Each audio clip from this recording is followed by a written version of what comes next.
Dear guests, friends, colleagues, ladies and gentlemen, welcome to the Belgrade Security Forum and welcome to the panel that is to examine the new EU security strategy. I've been tasked by the organizers with an almost impossible task, which is to keep track of time, be on time, and if possible, because of the panel running a little bit late in the start, to finish earlier, which I don't think is quite manageable with a panel of this size, but I will definitely do my best. Let me start by very briefly introducing our panelists. So to my left is Mr. Dr. Thomas Bagger, who is the head of the policy planning at the German Federal Foreign Office. And from 2009 until 2011, he also served as the head of the Foreign Minister's Office in Berlin. Mr. Bagger, welcome. Then we have Mr. François Heinsbourg, who is very well known to the Balkan region as a member of the International Commission on the Balkans, and this is how I actually first met Mr. Heinsbourg, and he's the chairman of the Council of the Geneva Center for Security Policy and of the London-based International Institute for Strategic Studies. Welcome, Mr. Heinsbourg. Mr. Antonio Miseroli, who has been the director of the European Union Institute for Security Studies since October 2012, and Dr. Miseroli has been closely involved in the drafting of the recent report on the European Union in a changing global environment, but he also assisted in the crafting of the strategy that we're going to be discussing today. Mr. Ambassador Cameron Munter, whom I met first time when he was the ambassador of the United States to the Republic of Serbia, is a lifelong diplomat, but now is running an institute called the East-West Institute based in New York. Thank you for coming, Mr. Munter, and welcome.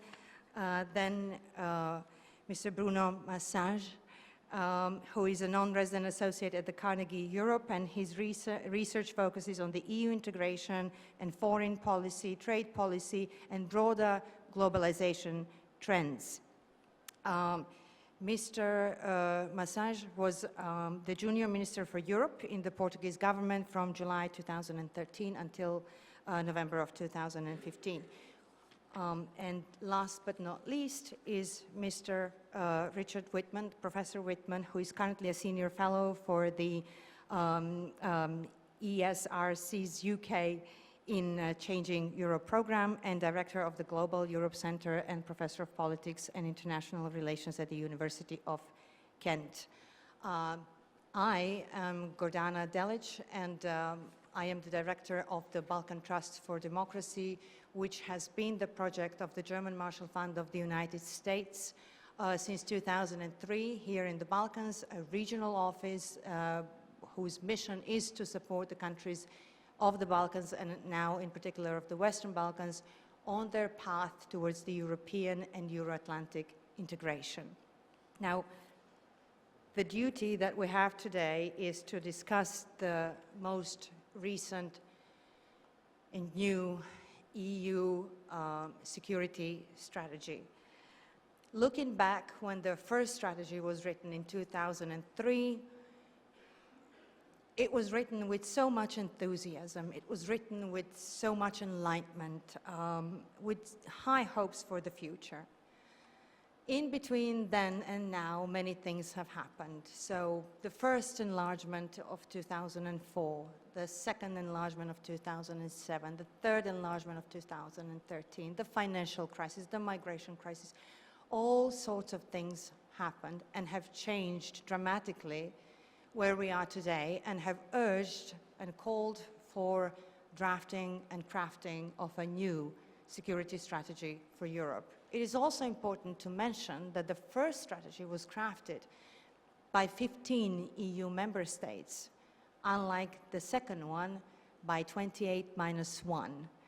So the world that we used to know in 2003 has changed significantly, and we are here to examine whether the new EU strategy, global strategy or security strategy, how we call it, is the answer to those challenges. And I would actually like to start with Mr. Misroli, as one of the contributors to the current strategy, by a question. So Mr. Misroli, the strategy of 2016, is this the answer to our current challenges? In a way that, is this the starting point of the systemic policy-making efforts to infuse the EU with a common strategic vision that we need? The floor is yours. Let me thank the organizers for inviting me. It's my first time as the Belgrade Security Forum. It's a pleasure to be here, especially at this very interesting time.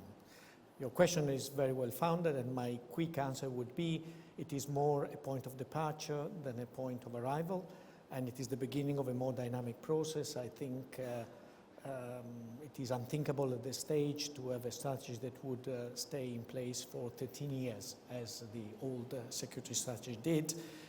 If I may quote the freshly named Nobel Prize for Literature, the times, they are changing, and therefore we have to take that fully into consideration. But let me start with the consideration of our title, the title of our session. Will democracy survive the global disorder?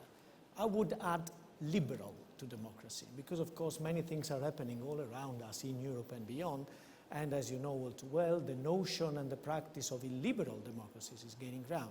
Therefore we have perhaps to be a little bit more cautious in the way in which we use the term democracy. But of course we could also easily put the EU instead of democracy in the title, because we are really in an existential crisis, and it is still very difficult at this stage to see what the next steps could be to that effect. I was here yesterday and I heard a lot of talking about a backsliding of democracy, both in the EU and across the continent. I would say that there is also, and perhaps primarily in the EU, a backsliding of solidarity. And there is a net loss of solidaristic attitude among the member states, inside the member states, across the board. The policy of beggar thy neighbor is no longer simply an economic policy, but it is extended, unfortunately, into virtually all public policy areas. And on top of that, of course, Europe and the EU in particular, and in its individual member states, are increasingly the object of destabilization and disinformation campaigns from the outside in. And all these campaigns, however different they are, coming as they do from the east or from the south of the neighboring countries of the European Union, have one thing in common: they both tend to portray the EU as dysfunctional and decadent. And I think that being able to answer these claims and accusations would be one of the tasks that we are confronted with at this stage. This is also why you will find in the global strategy, because it is called global strategy, not security strategy, precisely in order to underline the multifaceted and cross-cutting nature of the approach that is devoted to addressing security issues. That is also why in the text you will find a lot of language about defending and protecting our principles, our interests, our democratic systems, as well as our own citizens, which is probably not equally expressed and articulated in the 2003 security strategy. There is an acute awareness that this is the task of the day, and a lot of energy and attention have to be devoted to that. As a quasi-insider, as you correctly said, I can tell you that drafting the strategy has been a very difficult exercise. First of all, because of course there was a large sense of insecurity across the European Union, but the drivers and the sources of the insecurity varied and still vary a lot, depending on whether you are in Tallinn, in Vilnius, in Berlin, in Paris, in London, in Madrid, or in Athens for that matter. And of course, trying to reconcile these different senses of insecurity was a major challenge. And of course, the other challenge was to draft a text that would be sufficiently consensual while entering into a sort of micromanagement of the text at the intergovernmental level that would probably lead to a very ineffective text. On top of that, the drafting of the strategy was not carried out in a vacuum. Since June 2015, when the mandate was given, we had in sequence the migration and refugees crisis, the terrorist attacks in Paris and Brussels, and last but not least, the opening of the referendum campaign in the UK that covered the last months of the drafting of the strategy. So it has been not simply a difficult exercise, it has been a difficult delivery. being capable of delivering a text that would try to respond to the challenges of today while being still readable tomorrow. Finding this kind of balance has been quite difficult. It has also been, if I may put it this way, a difficult release, because at the very last moment, of course, the High Representative, Federica Mogherini, had to decide whether to deliver the strategy despite the outcome of the Brexit referendum. And she single-mindedly decided to do so, taking the risk of course, having the strategy being basically overshadowed by the debates on the outcome of the referendum in the UK. But I still believe, although of course I may be biased in this particular respect, that we are better off today with the strategy than without. At least we have a sort of broadly accepted script to start from, and we can discuss how to implement it in practice. As you probably know, there is a process that is being launched, I think, next Monday by the Foreign Minister of the European Union of implementation and follow-up to the strategy with some specific building blocks. The most important one, probably at least in the short term, is the one on security and defense, because there is, as the High Representative said, a sort of window of opportunity and a window of urgency at the same time to come up with deliverables in that respect. Also as a way of reacting to the shock of Brexit. I think that is clearly a sense that a response has to be given to that effect. There is an exercise that is currently underway among the member states to ascertain, in particular in this field of all the fields, what can be done at 28 in this field, what can be done at 27, what can be done at less than 27, in what time frame, and with what partners, which is also part of the discussion that we are having today. And that will be, yet again, a way of exploring and assessing the degree of solidarity that we still have inside the European Union on that and beyond the European Union. And it will be based on what the High Representative called principled pragmatism. It is a notion that didn't go unchallenged in the various discussions that preceded the delivery of the strategy, because it combines an element of principle, that we have to be true to our principles and interests as articulated also in the strategy, but that we also have to be pragmatic, precisely because the times, they are changing. Thank you. Mr. Misiroli, thank you very much. And I'll probably be coming back to you with a question or maybe even two, but I'd like to turn to Mr. Heisborough. Obviously, this strategy needs much more refinement in the times to come. So the aim here was to move from what are the objectives rather to how these can be accomplished. What would be your take on in which areas does the EU security strategy need, let's say, some executive instruments and clear mandates rather than political commitments only, in order to transform the EU from what it is now into also the union of security as well? Well, the problem, if I may, of this strategy, and I would, of course, like Antonio, no doubt others, thank the organizers for it. Have been a great series of discussions already, and I look forward to the following panels. But this strategy, much like the one in 2003, which was quite remarkable, I would add, the one in 2003, is not actually a strategy. It is a description, it's a vision, it's an aspiration.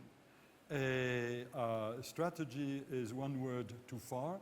It was a mistake in the Solana document in 2003 to have used the word strategy, which did not figure in the text, by the way. The drafters actually knew that they were not drafting a strategy.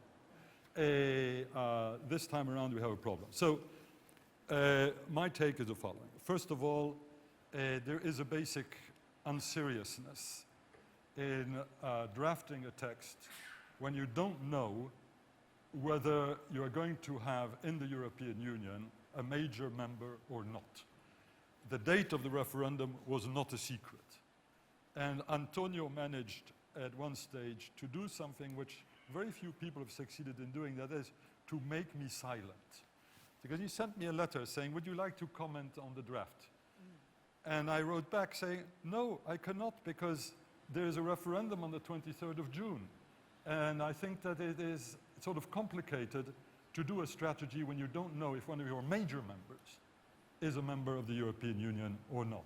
It's like having something on the reform of the euro without Germany, without knowing whether Germany will be in or out, or having something on the future of Schengen without knowing whether Italy will be in or out. that in itself was a bad signal. It wasn't simply about the overshadowing effect of the referendum. It was, why the hell didn't these people give themselves 9 more months to work on the basis of what we know now today, which as the United Kingdom will not be part of the European Union. It would actually have given, I think, in some ways, a rather different document. Second problem, and that is the description itself. I looked very hard at the document. When I look at the executive summary, what are the words I do not find? Force, war, military, power, China, the United States, Russia. These are the words I do not find in the executive summary.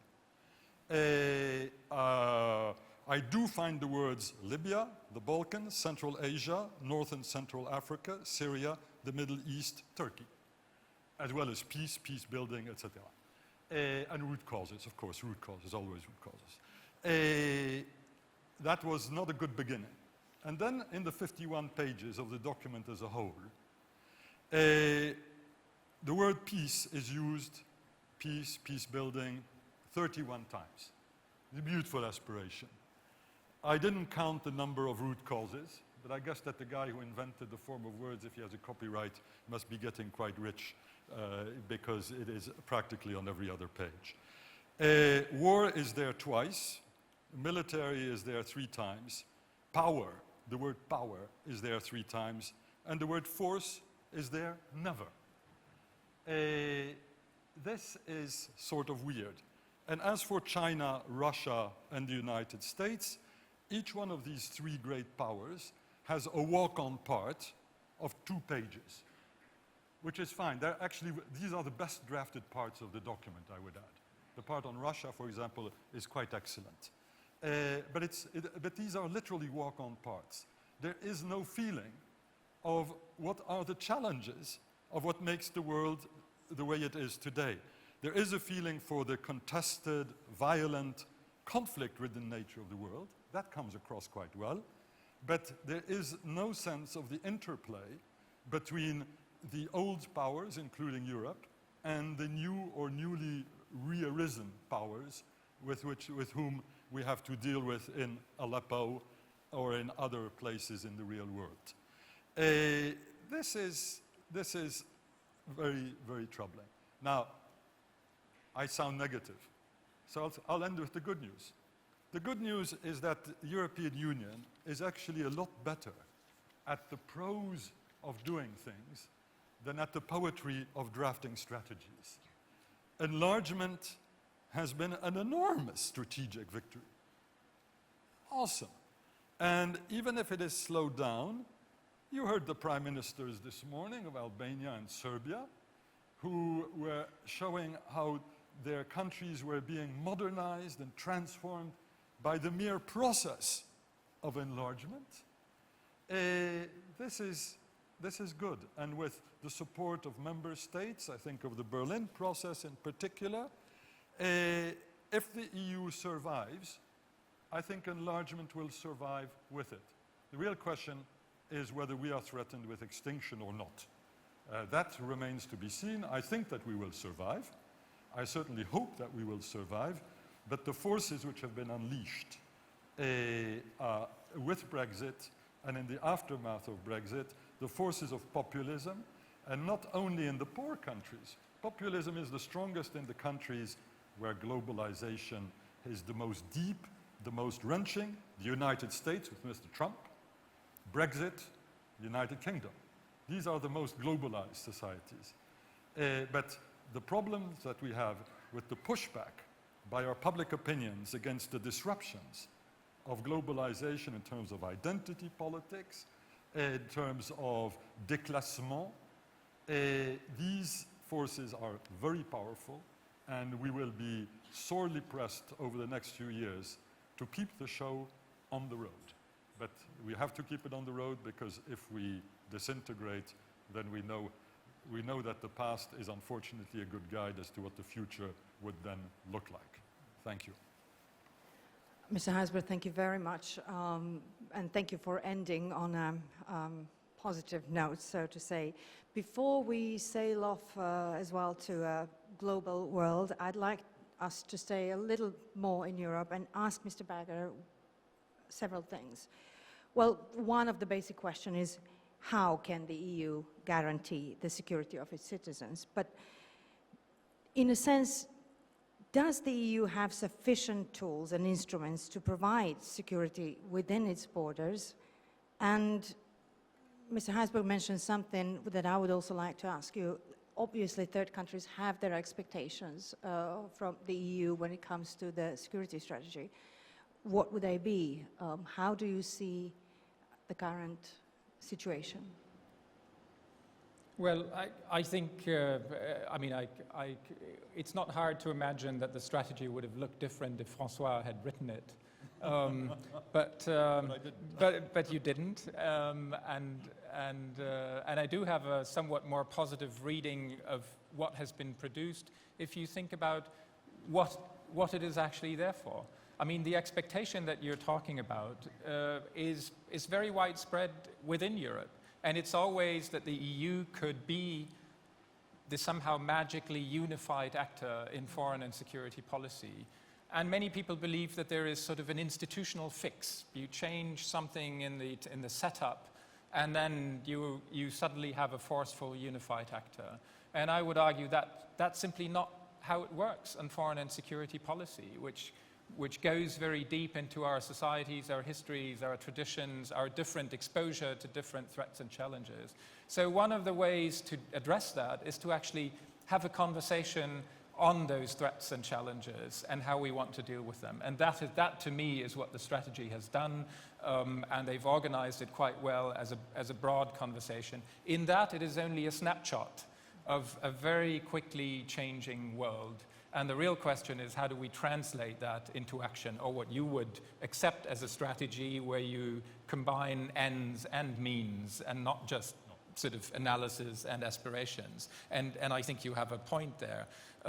So I think, don't read too much into the strategy. A lot of what it can produce is actually follow-on work on what you call the instruments, which are only hinted at but not really spelt out in detail, which are not spelt out with the resources that that will be attributed and allocated for them. But that is the work that's now going on, and Antonio said that. You can make the argument that how can you produce a document about the role of Europe in the world when you don't know whether Britain will be a member or not? Doesn't that change the whole conversation? Yeah, that's a fair argument, but I think you can also turn it around and say, now after the June 23 vote, we're having this conversation. What does it change about in the world and its actions and instruments? And there's actually, when you look at the cohesion of the 27, which is now our main focus going forward, security and defense policy, the question of the link between internal and external security, of the protection of external borders, of dealing with the immediate neighborhood, that's at the core of what all the 27 say, this is what Europe needs to work on. So I think there is also a real window of opportunity now on common security and defense policy. And we'll see what the coming weeks and months and the run-up to the December European Council can actually produce on that. And one more thing on the sort of the language prism, that sort of what are the words that are missing or that are not enough in there. One of the words that is quite prominent in the strategy is the word resilience. Yeah. And it is about the resilience, both within the European Union, but also outside, and especially in countries neighboring, countries like Serbia. And I think what is behind that concept that also needs to be spelt out in more detail, but it is a recognition of the fragility of the integration project, of the fragility of our own open societies to the threats we're facing, and of sort of trying to find an answer, to formulate an answer that don't take it for granted. I mean, I think we heard it in the panel this morning between the two prime ministers who said, there are choices between the future and the past. And the EU as a project is such a choice. But it's not sort of a magic land of the free that somehow resembles paradise and always will. We have to sort of defend that, we have to win it again, and we're faced with this resurgence of the past, if you will, the populism, the irrationality, also the manipulation in what we now call post-truth politics. And I think that may well emerge over the coming year or two actually as the primary challenge, worse than anything we face as a foreign policy challenge, because it's going at the very fundamentals of who we are and whether we are able to have a reasoned debate about what is necessary to be done collectively. And that would be my final point. You have populism in national political systems. You need to deal with them. But national political systems can even be governed by populism for a while. It will sort of rebalance the political landscape. But if you think about the European project, it very much depends on member states defining their own interests in such an enlightened and broad way that there is room for collective action.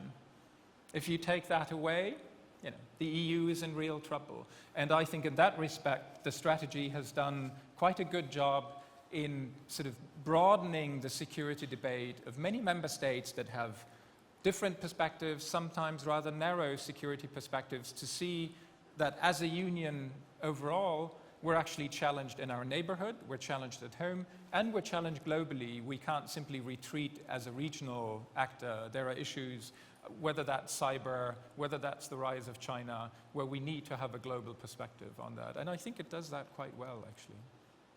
So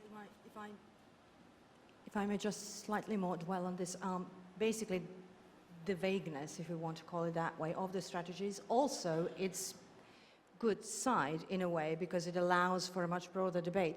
Now my just sub-question, and if you can answer that really briefly, would be every strategy should be followed by some kind of an action plan.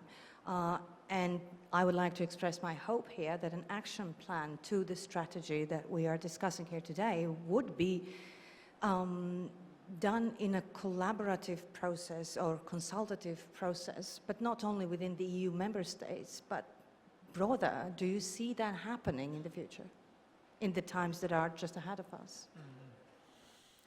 Well, I think, that is a work underway, and I'd rather give it to those who have more of a Brussels perspective, maybe. I think in terms of implementation and follow-on sub-strategies or action plans, as you call it, there will be a stronger role for member states when it comes to the hard security defense questions and the capabilities questions.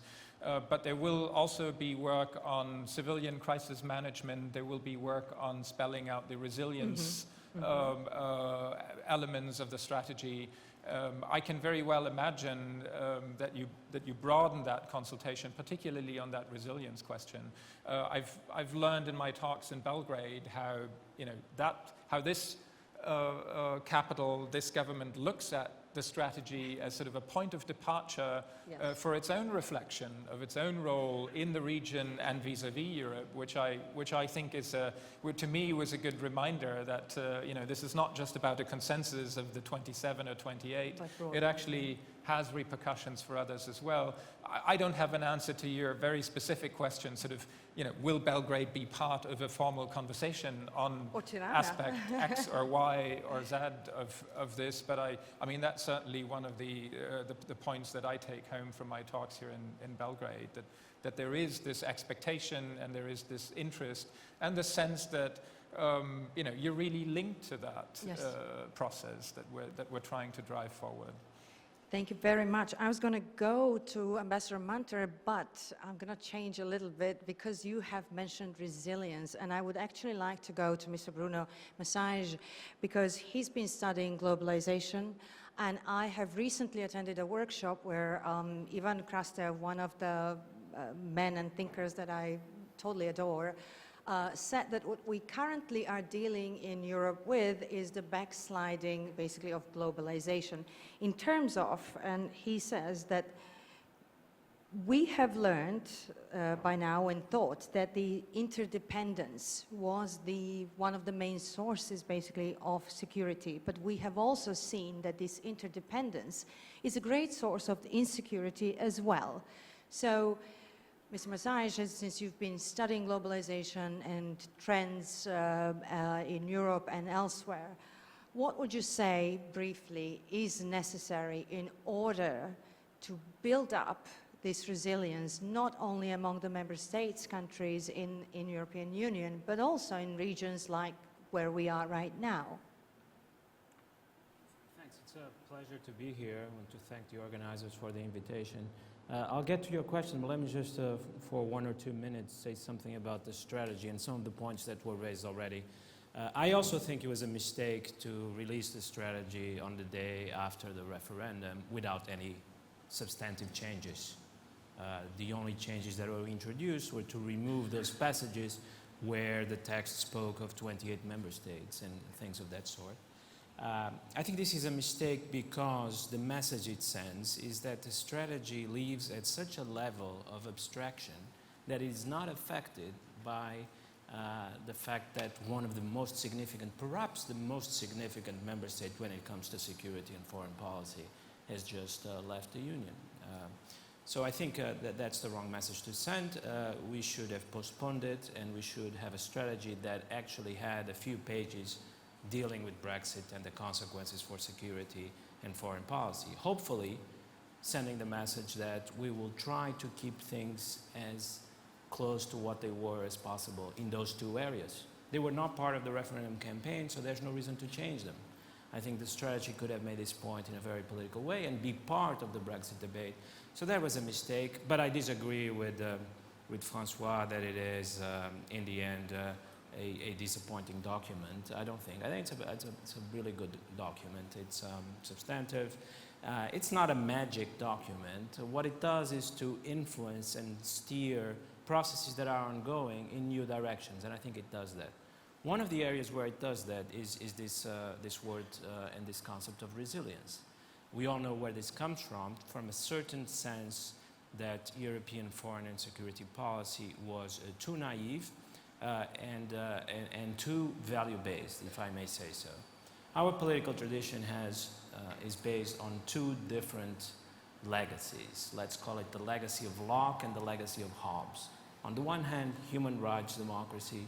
On the other hand, the state and the strength of the state, which has to be attained by human rights and democracy, but has to be there. The effectiveness of the state, the absence of corruption, stability, social and political stability. I think the European Union had forgotten about these elements. That had created problems for its foreign and security policy. And together with the new neighborhood policy, which we sometimes forget to introduce into these discussions, but it's also an important new document, this strategy steers the European Union in a new direction. When it talks to its partners in the neighborhood and further away, it now, I hope, will be more concerned with things like corruption, stability, the rule of law, the general effectiveness of the state. All these are very important issues, and the other side of the equation, democracy and human rights, cannot work if this side doesn't work.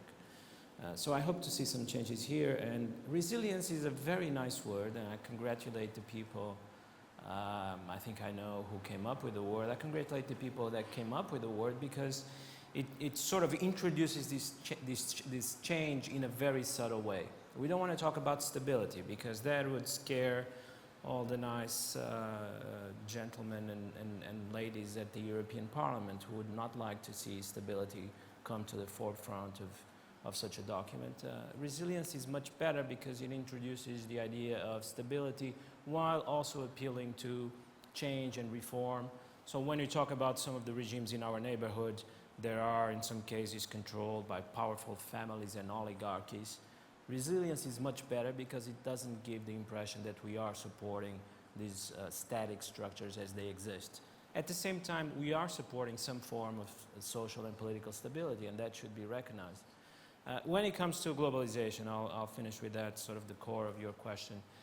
No, I don't think globalization is retreating, it's just changing. It's becoming much more complicated, much more complex.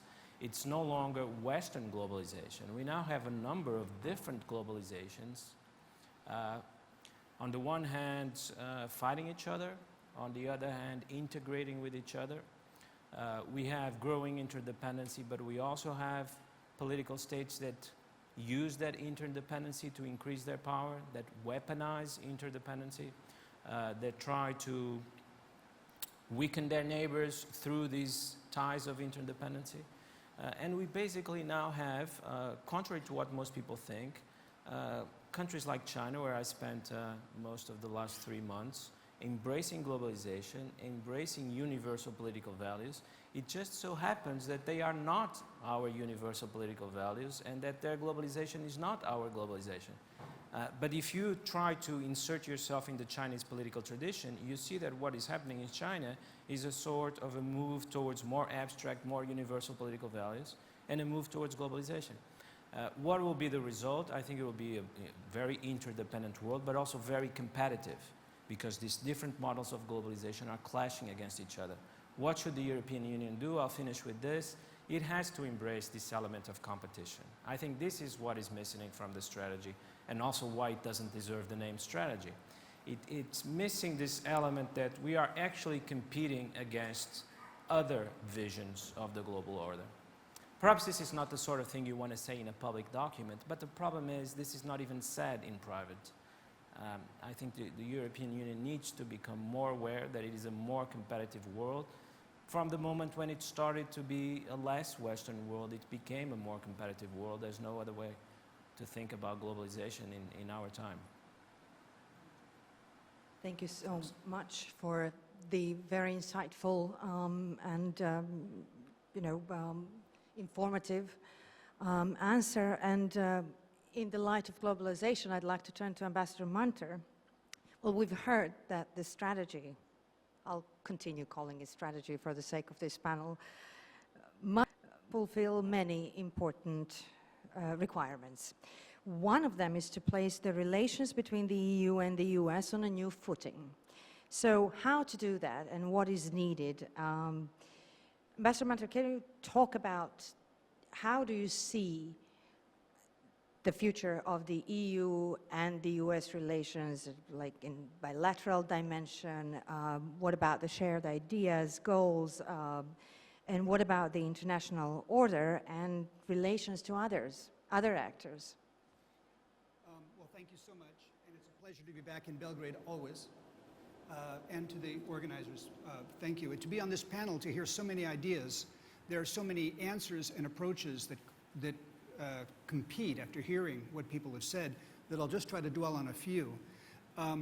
First, when you think of the United States, one thing I think that's important that we may be learning, it seems that we may be learning, is that after 1989, after 1991, there was a period in which the world seemed to be changing everyone but us.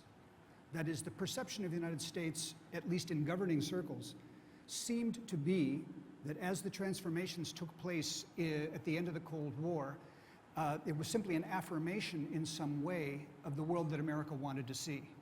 This can either be seen as arrogance, or it can be seen as just a kind of mission in which for the next 25 years there was this effort to try to understand the changes in the world within a framework that was comfortable to most Americans. Now we come to this problem that, our framework, here our British friends give us Hobbes and Locke and then leave the European Union. It's very hard for us to find our way.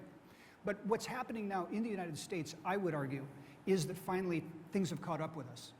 We have to change as well. And it's not pretty after 25 years.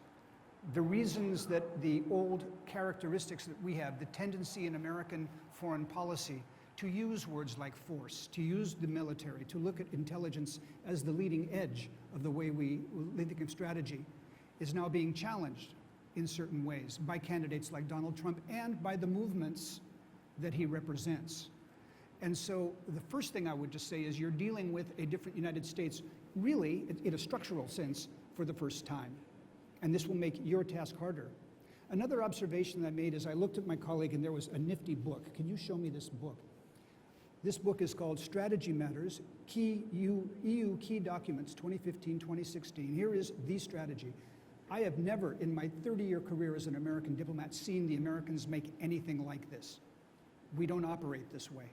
We don't distill the essence of what we're trying to get at, whether it's aspirational, whether it's strategic. So for this reason, there will be, and what you can expect in response to the efforts by Europe to deal with these challenges, is a much more individualistic, atomized, if you will, response. We simply aren't able or aren't accustomed to doing this kind of effort. For that reason, one of the points that I think you alluded to is that there is a habit that I think you're going to see increased rather than decreased of trying to find both, there was the phrase used, the understanding institutions and finding will. In America, when Americans want to understand institutions and find will, they find people. They personalize it. There's a tendency to say, we really don't know what happens in Brussels, so we will find the people, you know, to paraphrase the famous Henry Kissinger phrase, we'll find someone to call. What is increasingly, and I'm on the outside of the US government now, but what I'm hearing increasingly is there's a tendency to say, what are the Germans thinking? And especially, what is Merkel thinking? It's not that we don't care, or we being the US government or the US leadership doesn't care about these other elements and these other leading ideas, but there is almost a desperation to find out who is really going to lead this and how do we link to that person. And so the tendency to go bilateral, I think, will only increase. Add that to the idea that when you talk about strategy in the United States, and you talk about our European friends and our tradition of Euro-Atlantic institutions, we of course look to NATO. In NATO, it's, you know, that element in which the formation of a strategic problem almost inevitably takes a military cast. It's not that, you know, NATO is always said to be a political organization in a Clausewitzian sense that, you know, that extends the power in a way serving political ends. But the sociology of policy formulation, looking at Europe through the eyes of NATO, is something that will always pay close attention and will increase the American focus on hard power and on how that hard power not only deals with Europe, but how Europe deals with the rest of the world.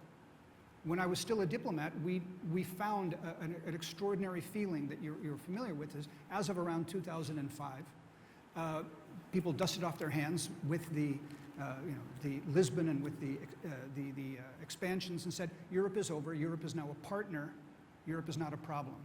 Europe doesn't have problems, history has ended. And we're now admitting that that is not the case. But as people who work in the Balkans now see, we have not yet come back to a coherence that I see from the American government of coming together with our European friends and saying, in which way is the work in the Balkans, the effort to go towards European institutions, in which way is that work incomplete? In which way can we work together to try to foster many of the things that need to be done? What I would say on an optimistic note is to paraphrase the French President Clemenceau, who said at one point, war is too important to be left to the generals. And as a recovering diplomat, I could also say diplomacy is too important to be left to the diplomats. And I think it's a realization that is at a lower or a different level than this conversation about what governments and institutions are doing, is that increasingly other institutions are taking roles. I'm speaking primarily about businesses.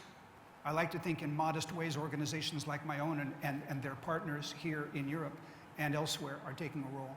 There is going to be a set of problem-solving exercises that take place, whether they take place through normal governmental channels or not.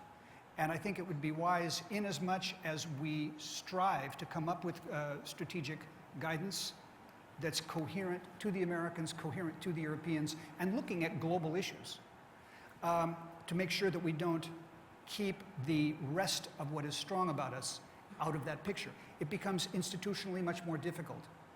But when you find out what the Gates Foundation can do that the US Embassy can't, or when you find out the impact of what Google has to say when it goes to China or doesn't go to China, those are also allies in this process of making sense of where we're going and how we're dealing with issues. How we integrate that into our documents into our discussions, intergovernmental talk, is something that I still think is being developed. So I'll leave it at that, and we'll go on from there. Just one more sub-question. If I understood you correctly, basically what you would potentially advise to the EU would be to search for a better institutional framework on which to build a transatlantic security partnership, something that would be much, let's say, slimmer, more efficient in decision-making process, and that would have an improved internal coordination and communication among the member states of the EU? It certainly, this is up to the EU to decide how that works, but from the outside, grasping it and coming in, the ability to say, this is what happens when you address this person, this group, this institution, would be welcome. It's not to say that we don't have very well developed intergovernmental processes with the EU through NATO.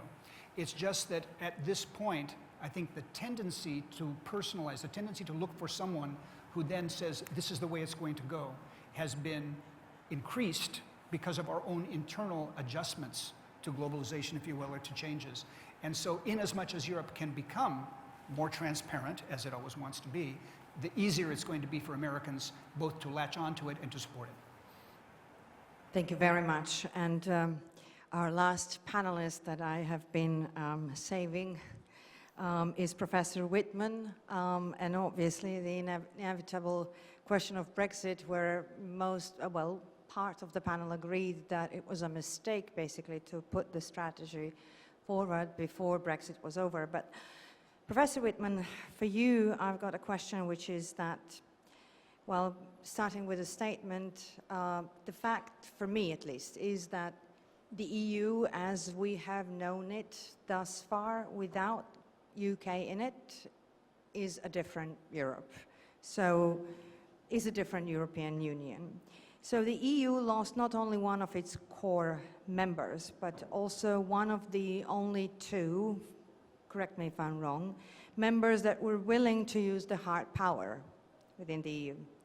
So how do you see now, during this, let's call it a divorce period of the UK with the EU, how do you see role and involvement of the UK in the common security and defense policy? And my other question would be, how do you see the role of the UK after the divorce is over in the future of the EU-US relations, but also of multilateral EU multilateral relations?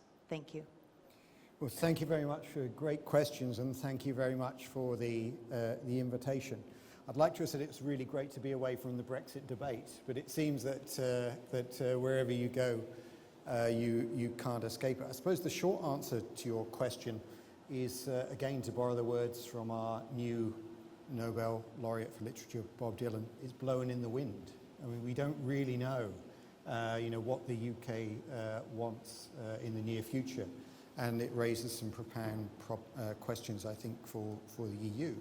But I think what's clear in thinking about the strategy, the EU's global strategy, this has already been picked up on by others in the panel, that Brexit does have a disruptive effect, clearly, but we're also potentially looking at another disruptive effect, which would be the outcome of the US presidential elections. And one of the things that I learned from the Brexit debate in the UK was that you can't believe the opinion polls. So I think we could potentially be facing another major sort of systemic challenge coming on the heels of the Brexit question. Of course, what connects those two debates, if you like, Brexit and Trump, is this kind of opposition to the establishment, whatever that establishment might be, and a sort of feeling of disconnection from the public's anxieties. And that's not going to go away, whatever and however the security strategy is implemented.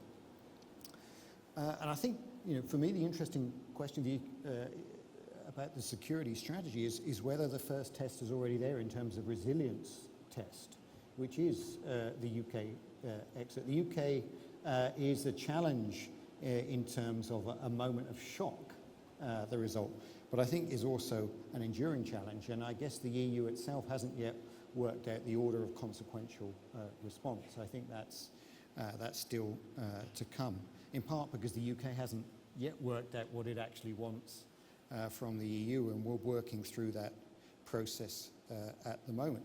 But I think, you know, the UK result is also instructive, because if a sober, sensible state like the UK can say, its public can take such a sort of dramatic course of action, then frankly, I think it can happen to absolutely anybody. And one conclusion to be drawn is that be very careful when you take the issues of domestic politics, and particularly party management, as an issue that you want to resolve through some kind of referendum, and that clearly is where the UK's ended up. Essentially, a problem of managing a Conservative Party divide has now presented the UK with its most challenging international relations problem since the Suez crisis. But your question, I think, is an interesting one, because you drew a distinction between sort of Brexit as process and Brexit as outcome. And on the process, I mean, clearly we're at the phony war stage when it comes to Brexit. Brexit hasn't started, but we're talking about the process, as to what Brexit might look like. And what's already happening in London is a huge amount of political and policymaker bandwidth is being taken up by thinking about Brexit, and that already has a cost for the UK in terms of preoccupation, and is obviously also going to have a cost for others in Brussels in terms of responding. And for me, I think where the debate's now shifted quickly, probably not quickly enough, is to look at the transition rather than the final arrangements. You know, how are we going to manage the transition, and how are we going to manage the transition in such a way that it doesn't have a systemic disruptive effect for the EU, but also grim for the UK. And if you look at the area of sort of diplomacy, security and defence, Britain hasn't even started thinking about what it might want in general terms from being outside the EU, and it certainly hasn't really thought about the specifics of how it's going to relate to the global strategy and the implementation of the global strategy as it unfolds. I think the British position going forward would probably be, in the words of our Foreign Secretary, we want to have our cake and eat it. In other words, we want to be fully engaged with the EU's foreign security and defence policy. We want to be a full participant even when we're not a member, but I'm not sure whether that is actually on offer. But just thinking about the process for a moment, I can think of at least 4 areas where the UK could have a detrimental effect on the process as a global strategy being implemented. One is the aspiration to have the move towards strategic autonomy that we haven't spoken about. The UK is sceptical, I think, about that as an aspiration. I'm not saying it can do anything about the aspiration, but it may well encourage others to be less enthusiastic about that idea than they might be. The second is capabilities development. The UK likes capabilities development, but it likes them driven by the member states, certainly not by the EDA, and how the UK is going to connect into the European Defence Agency in the process going forward. It definitely doesn't like the idea of fiddling around with operational planning and conduct structures, and again the UK Defence Secretary has made very clear that that's something that he feels uncomfortable with in less than diplomatic public statements. And also defence industrial strategy. You know, the UK is a major defence industry player in Europe and globally. It's also a major defence industry exporter. And if the UK is not going to be attached to the EU in that area, how is a key part of the global strategy actually going to work itself out? So finally, to Brexit as outcome, where is the UK going to fit in the sort of landscape of European and transatlantic security? I mean, it's always seen itself as a bridge, but the problem with that idea is that both parties, or both sides of the river, actually think that there's something to be bridged. As the ambassadors already suggested, I mean, you know, Washington looks to Berlin. It doesn't need to get to Berlin by flying through London. And anyway, we need another runway at Heathrow. But I think that leaves then the UK out on a limb, frankly, in terms of how it thinks about the EU, and with 3 alternatives. I think one is to remain sort of as closely integrated as it can with the existing EU foreign and security policy, to avoid what I would call a kind of Me Too policy, which is basically agreeing with everything the EU says, but not playing a role in decision making, which would be highly undesirable. To have some kind of associated model. None of the existing relationships with countries like Norway in the foreign and security policy area fit the UK. Or to strike out and seek to be autonomous, to be some kind of soft competitor to the EU, to be arguing for and advancing a kind of alternative model. And I think that would probably run alongside some kind of promiscuous, what I call promiscuous bilateralism, basically working national capitals quite hard and potentially having a disruptive effect on European policy making. So in some sense you might say back to the future in terms of the old kind of British approach to managing powers on the continent. Thank you. Thank you very much. And we are basically not too bad with the time. And I would here like to open this panel unless any of you has anything that you would urgently like to react to. You do. And then we would turn to the questions from the audience. Mr. Heisboer. Thank you very much. There is something which Thomas Baga said earlier on, which I think is enormously important, and I paraphrase what you said, and that is that post-truth politics may be the greatest challenge. Now, why does this tie into our discussion on a strategy document? Well, for a very basic reason, as Tip O'Neill, who was a speaker of the American House some decades ago, said, all foreign politics are local at heart. They are the reflection of the nature of the societies involved.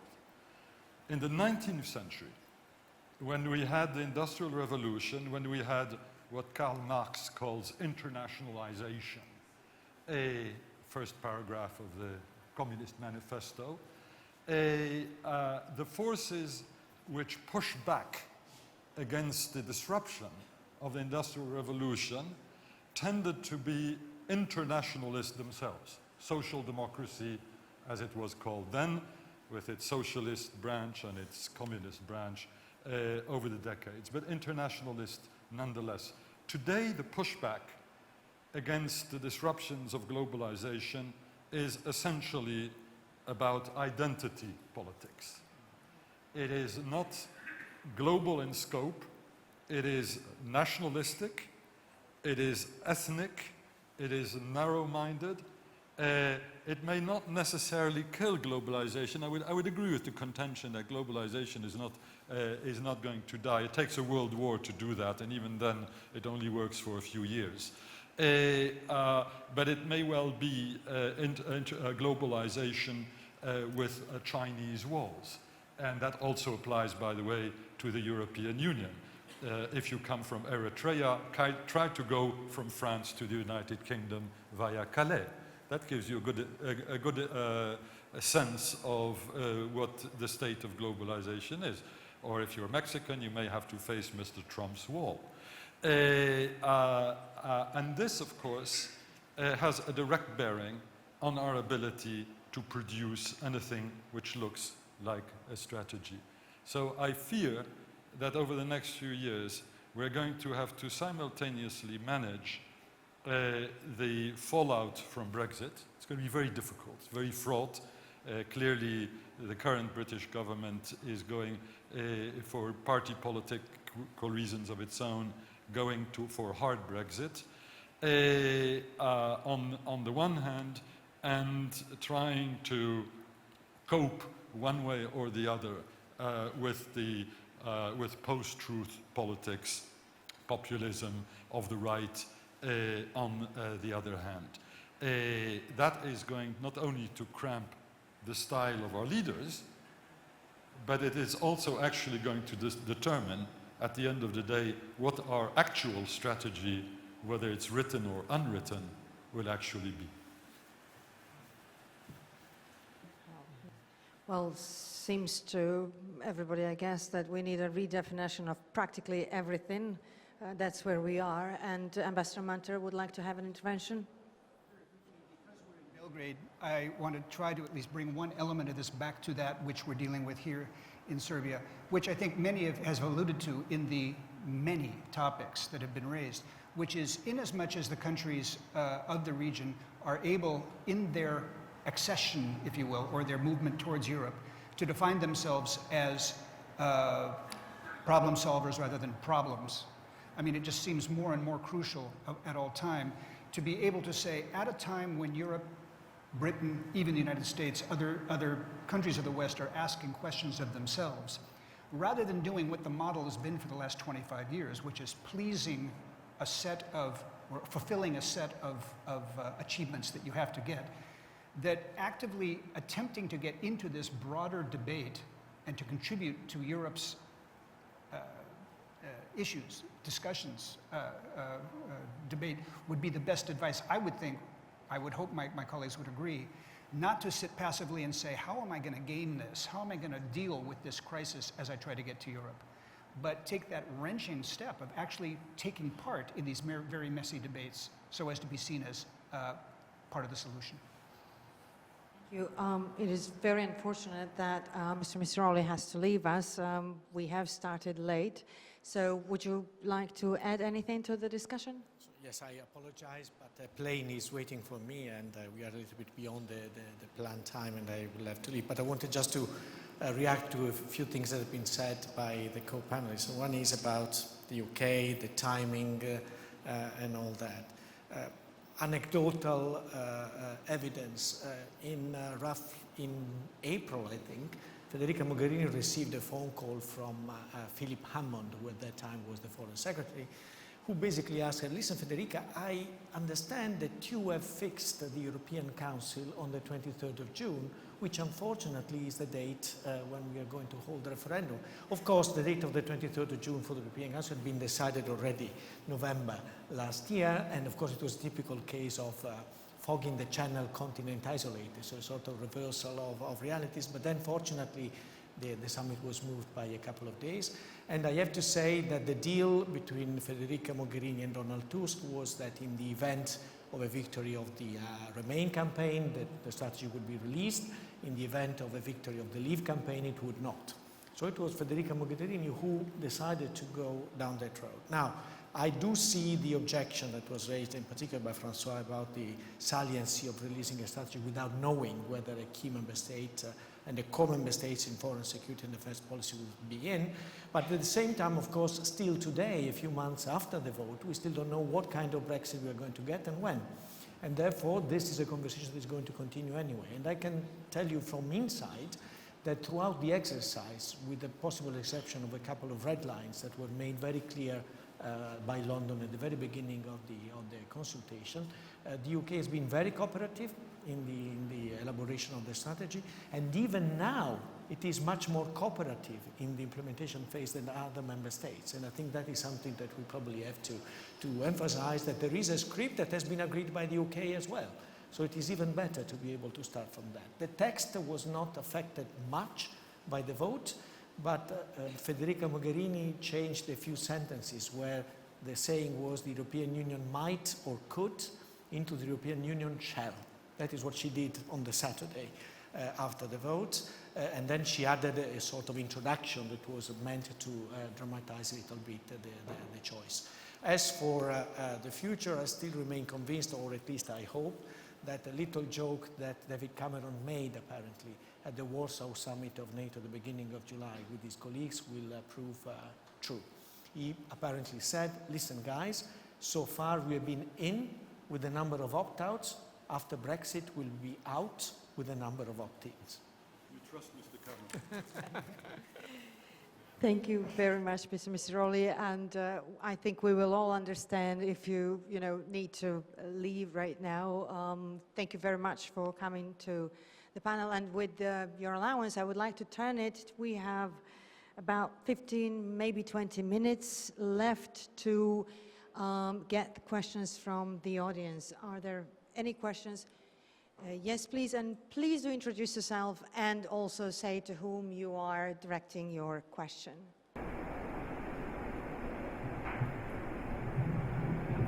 Hello, my name is Monika Amini. I'm a researcher at customer-centered studies. Unfortunately, I'm just addressing the question to the panel, and then it depends on who wants to answer. My first question is in regards to the strategy. Do you think that this strategy, the EU strategy, will increase and strengthen the role of EU in fighting violent extremism? Because so far we know that this project is mainly driven and led by the Americans. The second one is that, is this strategy enough? Clearly the EU citizens want more to be done in this regard, but they just see more bureaucracy, more documents being produced. And this is also challenging because the process of implementation can be harmed by the Brexit, but also by the different stance that the EU members have towards, for example, violent extremism in Europe as the most concerning issue at the moment. And the third one is, is there any chance that there will be an increased concern or hesitation towards enlargement towards Balkans being considered as a more, let's say, less stable region? Thank you. Sorry. A little bit from because what you just asked deserves a panel. So would you maybe narrow it down to something, or is there any of you who would like to react or answer to particular parts or maybe the whole question? And thank you for your question. Excuse me? Terrorism, yes, please. On the terrorism question, which is something I have worked on a little bit in the French context. Europe is not a superstate. The European Union is not a superstate. So every time you have a major terrorist operation in Europe, you always find somebody in the Commission or in the Council who will say, oh, we now have to create a European FBI. This is not going to happen for a very simple reason, is that in order to have an FBI, you need to have a federal state. It's called the United States of America. Can we improve the machinery to cooperate in counterterrorism? The answer is yes. And I think some quite serious work has been done, notably since the November attacks in Paris last year. But these are of an incremental nature when it comes to intergovernmental exchange of information. And then there is what I would call the information sharing, notably in the framework of the so-called Schengen information system. Actually, one should say information systems because there are several of them. Here, normally, member states inject the data directly into the system.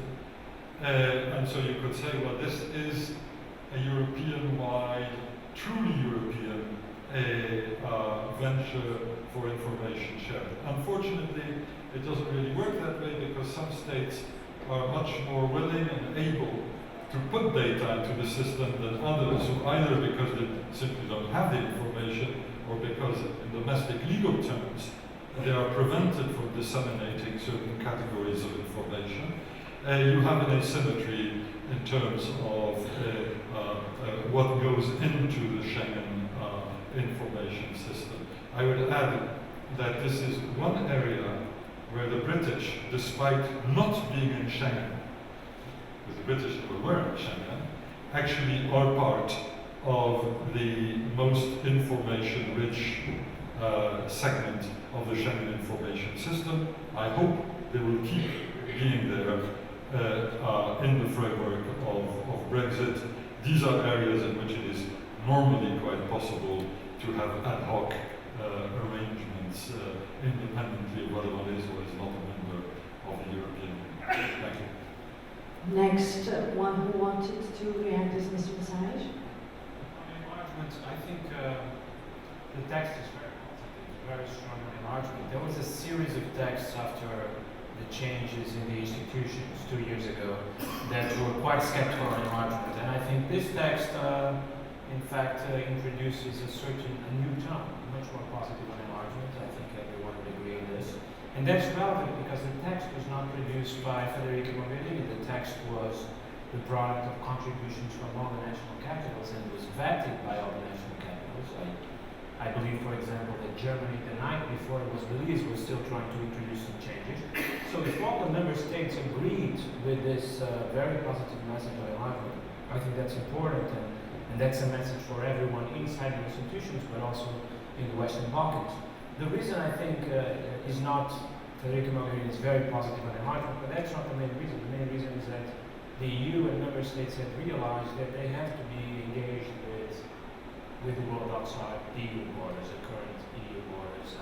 Otherwise, we'll pay the price later. A failed enlargement policy or a failed foreign policy will turn 2 or 3 or 5 years later into domestic problems for the EU and for the member states. The refugees crisis taught us that. So I think there was a little bit of a swerve from the negative message 2 years ago by enlargement into a much more positive message now. Thank you. Would you like to, yeah? Did you want to say something? Do we have any more questions from the audience?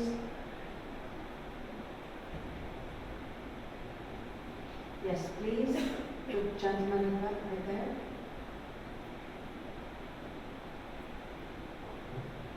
Thank you. I'm Dusan Lilic from the Brussels office of the German Institute of International Security Affairs. My question is for Ambassador Munter, and it's about populism and the potential challenges of populism in the future. The polls say that about 40% of the American electorate is ready to vote for Mr. Trump. And even in the worst of times in Europe, you won't find more than 20% voting for Le Pen or something else. Could you help us understand this difference? And why could it be that in a country which is the birthplace of democracy and human rights, we have a situation which could perhaps in the future make a new European security strategy necessary?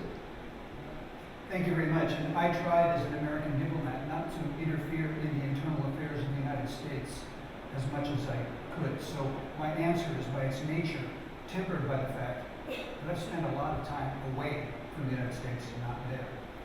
That said, let me preface this also with an extraordinary thing that I've noticed here, which is the continuing soft power of the United States that I didn't have to mention Bob Dylan, but the 2 of my colleagues did. And so, and I'll end this with another Bob Dylan reference if we could. On this question of populism in the United States, not to be too didactic, but the Jacksonian tradition in the United States is a tradition in the United States which is not dissimilar from many of the traits that you see in Trumpism. I'm not trying to say Jackson was Trump. I'm trying to say that the skepticism about elites, the sense of anger and fear at economic change, this goes back centuries for a country that doesn't have a big history. This has been part of our history from the beginning. The sense that the founding fathers were a bunch of guys with white hair and fancy silk socks. The Jacksonian revolt in the 20s and 30s was, who do you think you are telling us in a democracy what to do? So this, I'm not trying to tame this or to explain away, because it's a very serious problem, but it's part of our political culture that's always been there.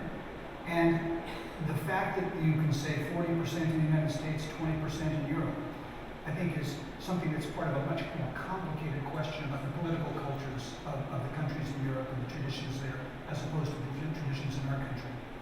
What is disturbing to those of us who work in international relations is the fact that that tradition in the United States has generally confined itself, generally, to domestic affairs.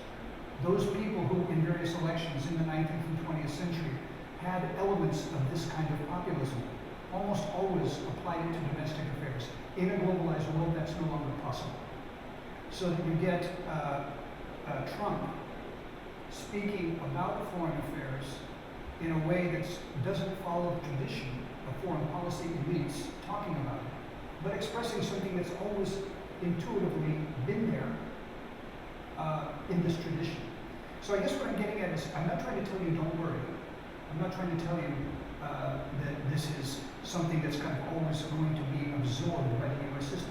There is a major change going on, and it's manifesting itself through the response to globalism, through the response to the feeling of betrayal by elites. But the institutions of the United States are not simply facing this for the first time.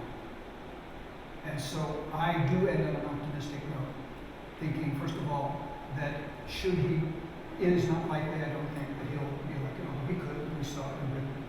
But should he be elected, the institutions will not go away. And what would be wise if he is not elected, for the people who are then in power to really assess the substance of these mobilization issues and how that's going to affect foreign policy. So I hope that gets at your issue.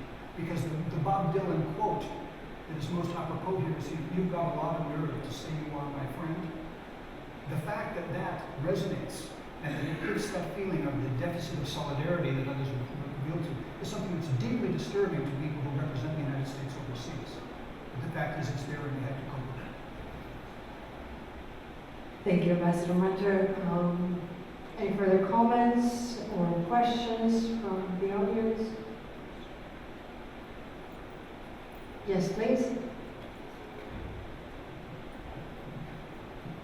And we'll be finishing. After this question, we'll have time for only one more question, and then we will have to basically wrap it up. Okay, my name is Nikola George. I come from the German Corporation Office here in Serbia. German Development Corporation, sorry. The issue I'm thinking most about is the issue of soft power that Europe has, and that was the number one game we all talk about for years now. And I think that this thing is sort of in danger at the moment because of the way that EU has been handling its partners with not the best of reputation. Here we can think about Turkey, and we can think about the way how most of the countries are staying silent about the issues such as women's rights in countries like Saudi Arabia, except the Swedish foreign minister. That is something that we need to think more about. And you can regard this as a comment or respond to this, but before we think about the hard issues and hard strategies, this is something we should look back onto. And just a brief comment, perhaps it would be also interesting to see a more diverse panel gender-wise next time. Thank you. Thank you. On the gender-wise comment, it was initially envisioned like that. However, the two women that we had confirmed for private reasons had to basically decline coming. With regards to the soft power of the EU that you mentioned, I think our panel touched on that when it was mentioned that the enlargement is still as one of the best basically tools when it comes to building resilience, especially outside of the EU. So, but is anyone on the panel here who would like to maybe refer to that? Yes, please, Mr. Problems is that women on panels are in such high demand that they can't be all over the place, as you said. So they both had to go elsewhere, do other things.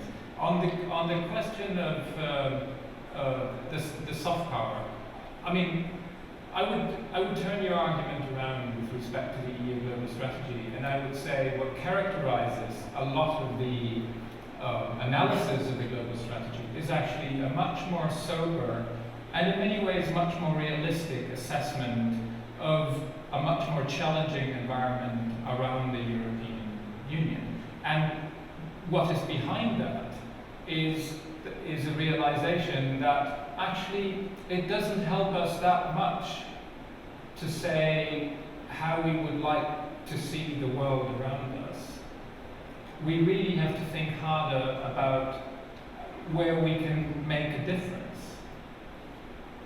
And so that is not an argument to say, you know, let's lose sight of the issues that you raised, or let's not care about them anymore. But let's not fool us that with lots of press statements and announcements, we're really going to change things. It doesn't. So we have to think harder about our instruments. That was your starting point at the beginning.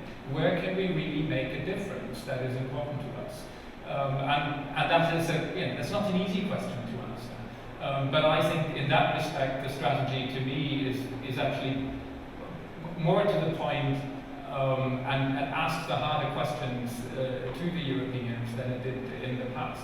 And the other point I would say is, indeed, one of the best ways to make a difference is by the power of our own example.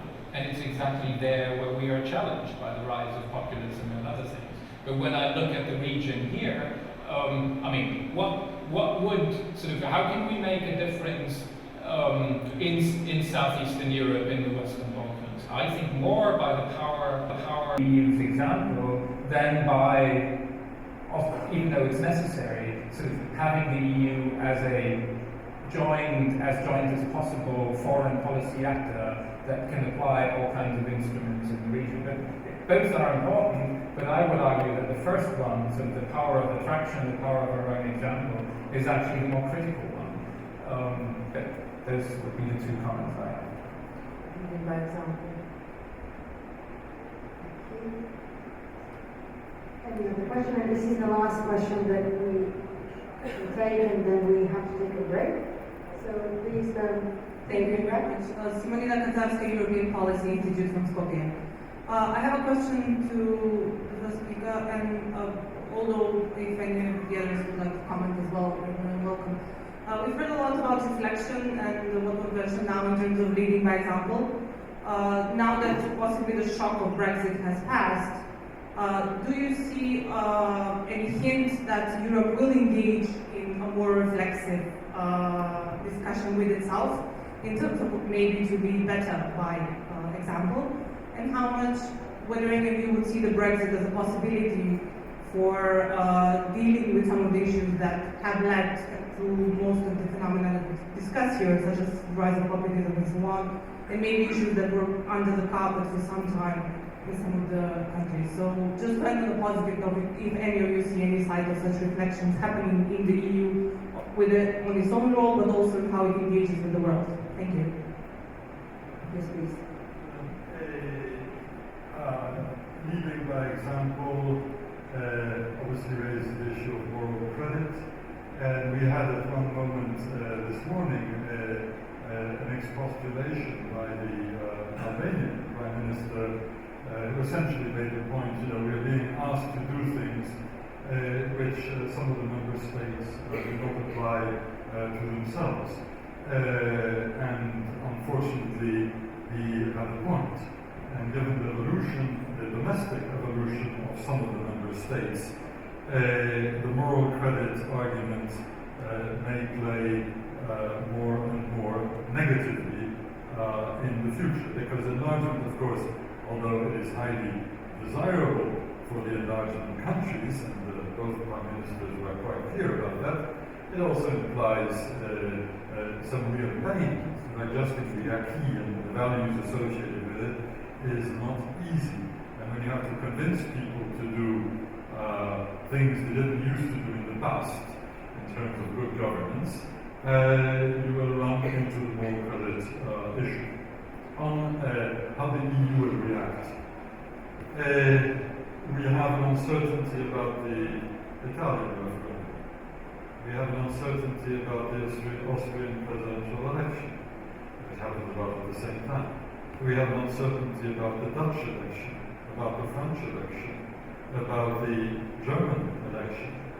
Not because I have a fear about the ability of Mrs. Merkel to continue to be the leader in Germany. I think that she probably still will make it. But with 6 parties possibly represented in the Bundestag, it's going to be a very difficult country to manage politically. So when I take all of these things, I say maybe I'll be able to give you an answer in early 2018. Not a great answer. Thank you very much. And with this, basically, there are no any other questions, but I would like to finish this panel by thanking our distinguished panelists. Thank you for coming to Belgrade. Thank you for sharing your insights and ideas on the new European strategy and the way forward. So basically what I am taking from this is that the strategy is a work in progress, hopefully, and it hopefully also may embrace not only the member states, but a broader audience into designing what is to become a real strategy to continue, in the words of some of the panelists from this panel, followed by a serious action plan that can help us all, and especially us here in the Balkans, see what could potentially be our contribution to the European security and defense policy. So in all of that, please help me, and let's thank our panelists. Thank you very much. And I have one housekeeping note that I was asked to share with you, is that the next panel starts at 4 o'clock sharp, and there is a request for the audience to be punctual, and the panelists too. Thank you.